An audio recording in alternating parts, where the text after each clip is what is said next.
Hi everyone, so I'm Aswin and I'm going to tell you today about how Customa is improving the quality of life for stoma patients.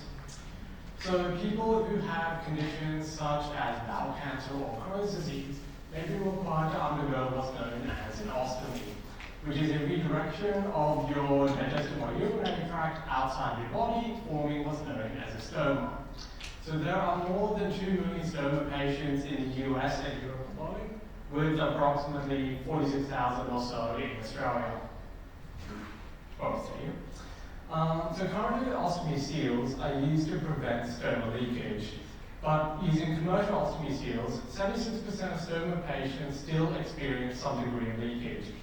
So a customized ostomy seal could therefore provide a better, more personalized fit and thus reduce this leakage. So our project then had 3 main aims. First, Mohammed went and further developed the process of actually creating these personalized ostomy seals. I looked at optimizing the materials used to make the seal and the adhesives that would stick it to the body. And then Eghan went and looked at the regulatory requirements to get these seals approved by the TGA and FDA.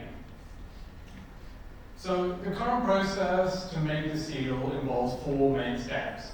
First, the stoma is scanned, and then that scan is used to make a 3D model of the mold. Then that model can be used to actually 3D print that mold, and from there, silicone can be cast into that mold to create that personalized ostomy seal. So Mohammed managed to refine and create a complete scan to seal protocol and made 3 iterations of the mold, whereby he decreased the thickness of the ostomy seal and created designs for both inverted and extruded stomas. The next question, of course, was what's the best material for this particular product? So I reviewed several different polymers, including polyisobutylene and polyethylene vinyl acetate, and determined that, yes, silicone was the most appropriate material for this particular product. But the next question was, what's the best adhesive to actually stick that seal to the body? And it turns out that silicone-based adhesives are most appropriate for sticking silicone rubber to the body, and these are actually found in commercial ostomy skin barrier sprays like those shown on the slide. So finally, Eghan, of course, looked at the regulatory requirements. So under the TGA, the ostomy seal is considered to be a type of custom-made medical device. However, the definition of custom-made medical device has been changed by the TGA as of February this year, so there's no clear approval pathway for it. However, under the FDA, it's not considered to be a custom-made medical device, so there's actually a pathway to get the product approved.